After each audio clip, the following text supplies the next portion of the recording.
Good morning students. इसके पहले हमने जियोग्राफी के लेसन 1 में ये पढ़ा कि एनवायरनमेंट क्या होता है। तो एनवायरनमेंट का मतलब होता है हमारे चारों तरफ जो है, जो चीज़ हम अपने आँखों से अपने चारों तरफ देखते हैं, ये सभी एनवायरनमेंट के पार्ट्स हैं। एनवायरनमेंट का मतलब होता है वातावरण। वातावरण का मतलब होता है ऐसी हर चीज़ जो हमारे चारों तरफ है, ठीक है, कोई भी चीज़। अब ये एनवायरनमेंट जो होता है इसका मतलब क्या है, ये तो हम जानते ही हैं, इसके पहले हम पढ़ चुके हैं। ये एनवायरनमेंट जो होता है इसके 3 कंपोनेंट होते हैं, मतलब ये एनवायरनमेंट 3 चीज़ों से बना है। पहला हो गया बायोलॉजिकल एनवायरनमेंट।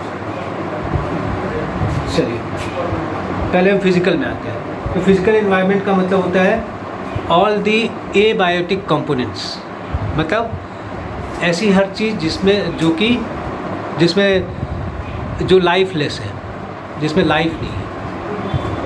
अब ये एबायोटिक कंपोनेंट्स जो होते हैं, कंपोनेंट्स, इनको हम फिजिकल भी कहते हैं। फिजिकल कंपोनेंट्स मतलब without life, things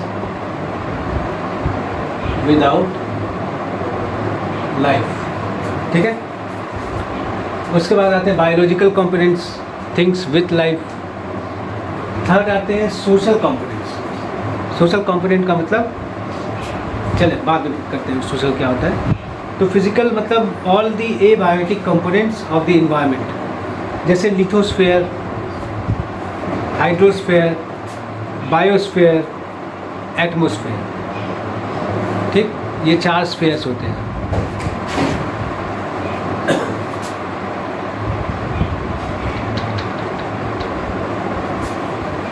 physical component के 4 स्फेयर्स होते हैं। सबसे पहला होता है लिथोस्फेयर। ये हम पहले पढ़ चुके हैं। लिथोस्फेयर, बायोस्फेयर,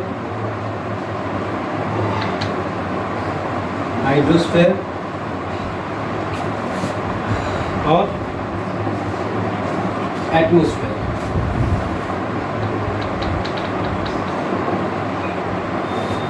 लिथोस्फेयर का मतलब the solid components, the crust of the earth, हमारे अर्थ का जो सबसे ऊपर का हिस्सा है, यानी चट्टान, पत्थर, वो लिथोस्फेयर में आता है।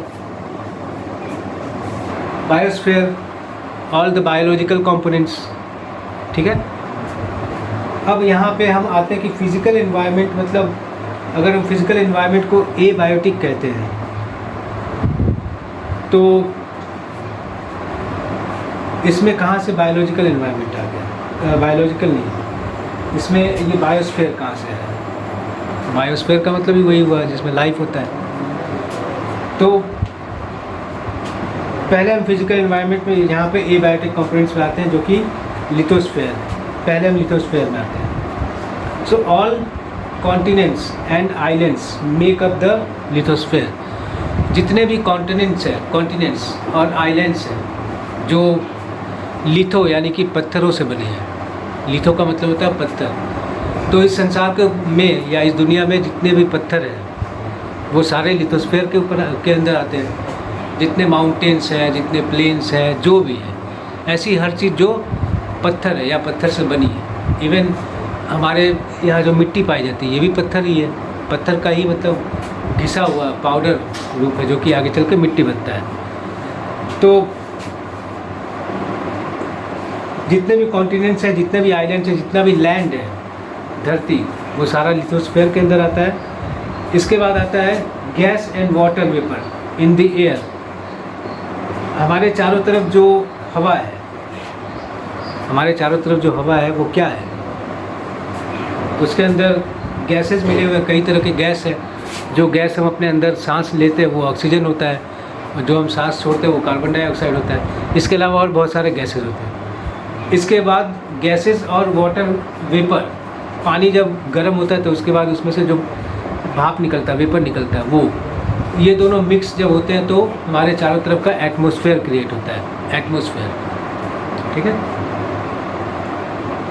उसके बाद इस धरती के ऊपर जितने भी वाटर रिसोर्सेज हैं, जितने भी सोर्सेज ऑफ वाटर है, ओशन, सीज, स्ट्रीम्स या पॉन्ड्स, लेक्स, ये सब हाइड्रोस्फीयर के अंदर आते हैं। हाइड्रो मतलब वाटर, ठीक है, जितना भी वाटर कंटेंट है हमारे कॉन्टिनेंट के, हमारे अर्थ के ऊपर, ये हाइड्रोस्फीयर हो गया। अब हम आते हैं एटमॉस्फेयर। एटमॉस्फेयर का मतलब होता है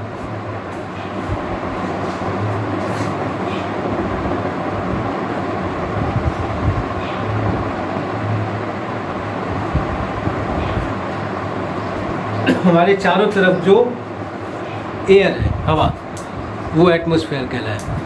अब इस एटमॉस्फेयर का भी फर्दर क्लासिफिकेशन है, मतलब हमारी धरती से हम जैसे जैसे ऊपर जाएंगे वैसे वैसे एटमॉस्फेयर का लेयर बदलते जाता है। जो टोटल एटमॉस्फेयर है वो कई लेयर्स में है, इसे हम बाद में पढ़ेंगे क्या होता है ये, और हर एक लेयर का क्या इंपॉर्टेंस है, ये भी हम बाद में पढ़ेंगे। तो एटमॉस्फेयर का मतलब हमारे चारों तरफ की जो हवा है, वायुमंडल। हाइड्रोस्फीयर मतलब जो अर्थ के ऊपर टोटल पानी है। बायोस्फीयर का मतलब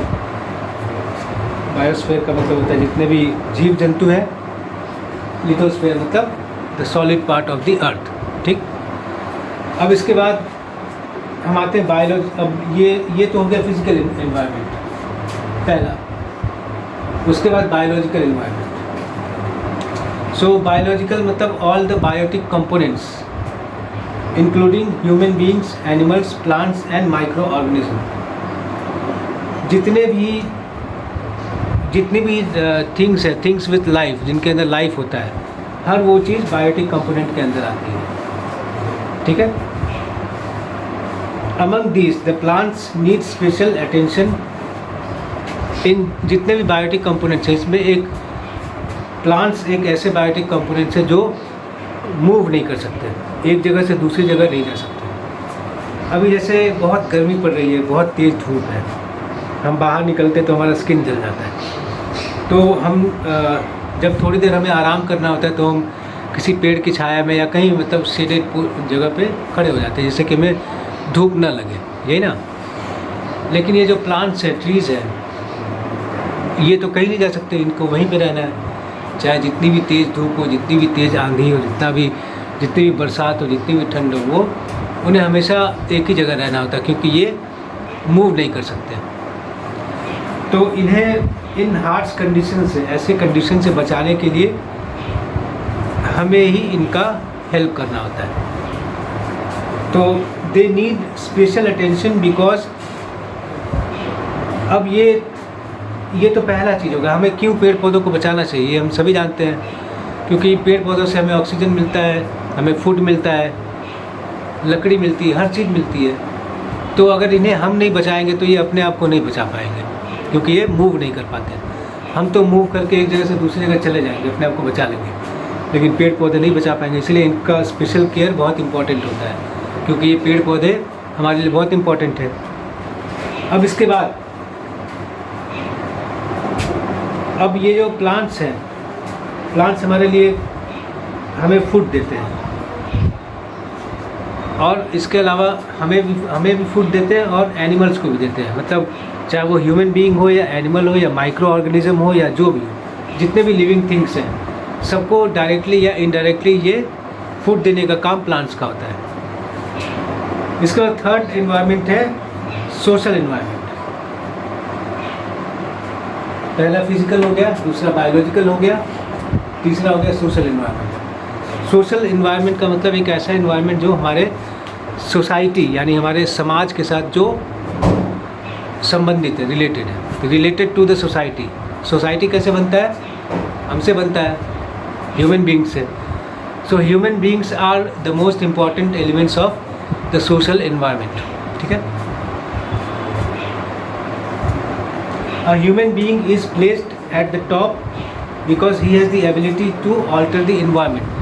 हम इस environment पे सबसे टॉप पोजीशन पे हैं, क्योंकि हम अपने environment को alter कर सकते हैं, चेंज कर सकते हैं, और ये चेंज करने की कैपेबिलिटी हमारे अंदर है। इसलिए हम इस सोशल environment के सबसे इम्पॉर्टेंट पार्ट्स हैं।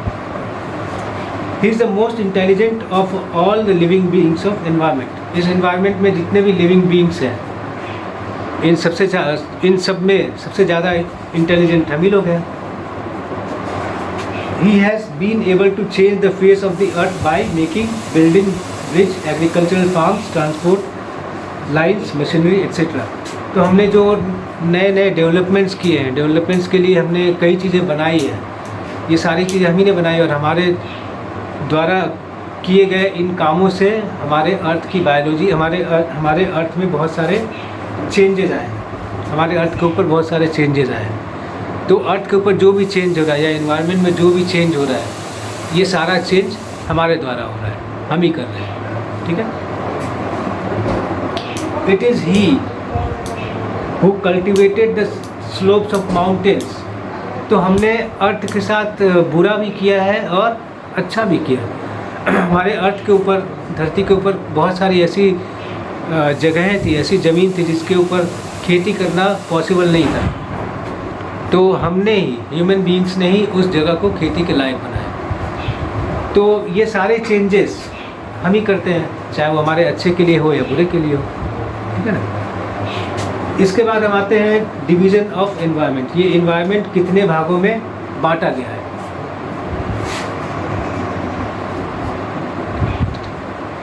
ये था एनवायरनमेंट के कंपोनेंट्स, ये तीनों।